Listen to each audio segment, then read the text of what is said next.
안녕하세요. 전 국민의 창의적인 아이디어와 상상력을 일깨워 국가 경제의 활성화를 꿈꾸는 발명진흥회의 창업공장 진행을 맡게 된 추혜정입니다.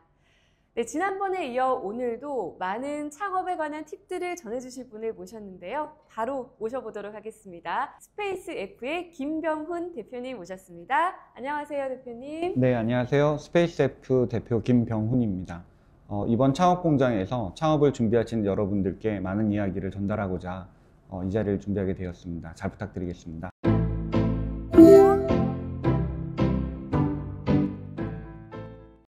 네, 그럼 첫 번째로 현재 스페이스 F에서 운영하고 계시는 사업, 어떤 사업인지 자세히 소개해 주시죠. 네, 스페이스 F는 세포 농업 기술을 활용해서 제품을 만드는 것을 연구하는 회사입니다. 세포 농업 기술은 줄기세포 배양 기술과 조직공학 기술을 활용을 해서 농축산물을 실험실 내에서 생산할 수 있는 기술을 말을 합니다. 그래서 저희는 그 기술들을 활용을 해서 플랫폼화를 하는 사업을 진행하고 있습니다. 신기술과 플랫폼이 접목된 사업 정말 기대가 되는데요. 그렇다면 어떻게 이 새로운 도전인 창업을 하시게 되셨는지 창업 계기가 궁금합니다. 처음부터 이 기술을 활용해서 뭔가 사업을 하려고 생각하지는 않았습니다. 네. 근데 제가 이전에 했던 사업이 식품 관련된 사업이다 보니까 그 식품 원료에다가 기술을 접목을 하는 푸드테크라는 산업을 제가 알게 되었고, 그 부분을 이제 사업을 준비를 해야 하는 와중에 이 기술을 이제 선행 연구를 하고 있는 연구진을 만나서 이 사업을 진행하게 되었습니다. 그야말로 무에서 유를 창조하는 그런 과정이었을 것 같습니다. 지금 이 자리에 오기까지 정말 많은 힘든 일도 있으셨을 것 같은데요. 창업 과정에서 가장 힘든 점이 있었다면 지금 떠오르는 힘든 점 어떤 게 있나요? 네, 저희가 진행하고 있는 세포 배양 식품은 전 세계적으로 아직까지 상용화가 거의 되지 않은 신규 식품입니다. 그래서 이런 신규 식품을 산업화하는 과정에서 이거를 선도적으로 저희가 이끌고 가야 되는 부분이 가장 힘든 부분이고요.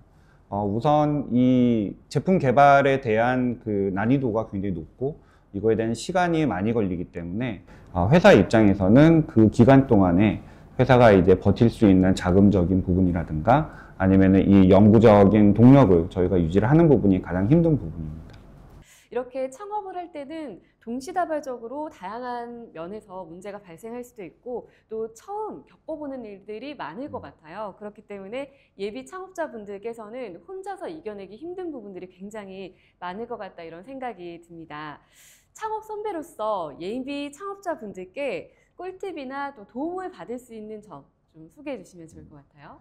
창업 기업들이 가장 크게 애로점을 갖고 있는 부분이 이제 자금에 대한 부분이고요. 이런 자금이나 아니면 여러 가지 지원이 안 돼 있는 부분을 저희는 국가 정부 기관에서 이제 하고 있는 그런 국책 사업이나 아니면 여러 가지 정부 지원 사업들을 많이 찾아보면서 진행을 했습니다. 창업 기업 같은 경우는 중기부를 중심으로 해서 많은 프로그램들이 있고 그리고 그 분야에 따라서 산업이 만약에 산업적인 부분은 산자부라든가 아니면은 농림식품부 그리고 뭐 과학기술부 같은 여러 가지 정책적인 그런 프로그램들을 많이 찾아보면 도움이 될 거라고 생각을 합니다. 한국발명진흥회에서도요, IP 디딤돌 사업과 또 제도전 성공 패키지 사업과 같은 다양한 사업을 통해서 우리 예비 창업자분들께 지원 사업을 펼치고 있는데요. 이 영상을 보고 계시는 많은 예비 창업자분들께 대표님의 말씀이 큰 도움이 될 것 같다는 생각이 듭니다. 자, 그럼 대표님 말씀하신 것처럼 지원 사업을 잘 활용하셨던 부분 이외에도 창업 초기에 대표님께서 개인적으로 도움을 받았던 부분, 그리고 또 어려운 상황을 잘 이겨냈던 에피소드가 있으면 좀 더 구체적으로 좀 풀어주시죠. 저희가 창업을 하게 된 계기가 이런 세포 배양 식품을 만드는 세포 농업 기술에 대한 새로운 기술을 저희가 접하면서부터 시작이 되었는데 네.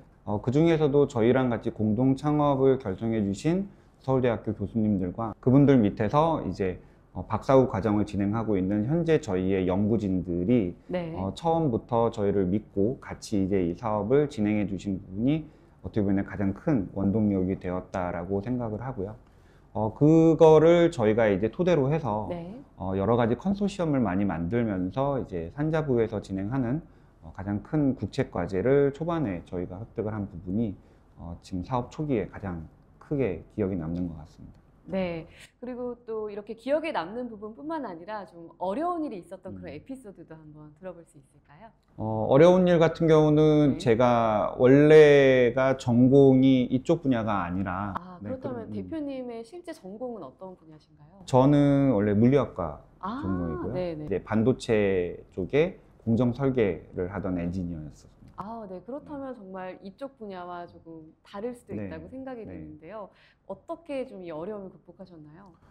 일단은 여러 가지 자문을 받을 수 있는 학교 교수님들을 가장 많이 찾아다녔던 부분이 이제 제일 큰 것 같고요. 네. 혼자서 공부를 하는 게 좀 한정적일 수밖에 없는 게, 이 기술이 신기술이다 보니까 네. 이거에 대해서 제대로 설명이 되어 있는 사이트라든가 아니면 이런 부분들이 많이 없어서 그거를 알기 위해서 다양한 분야의 사람들을 만났던 부분이 가장 좀 힘들었던 부분이었던 것 같습니다.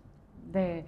역시 대표님께서 직접 발로 뛰시면서 이런 신기술을 어떻게 하면 조금 잘 접목시킬 수 있을지 치열하게 연구를 하셨다 이런 생각이 듭니다. 네, 이렇게 해서 대표님과 창업 꿀팁에 대한 다양한 이야기 나눠보고 있는데요. 저희가 아직도 설명드릴 부분이 많이 남았습니다. 창업을 하면서 우리 기업만의 차별성 그리고 독창성을 갖는다는 것은 매우 중요한 부분인데요. 다음 시간에는 이러한 신기술과 또 아이디어를 통해서 경쟁력을 확보하고 시장에서의 위치를 보호할 수 있는 특허 출원 팁에 대해서 알아보도록 하겠습니다. 지금까지 시청해주신 여러분 감사합니다.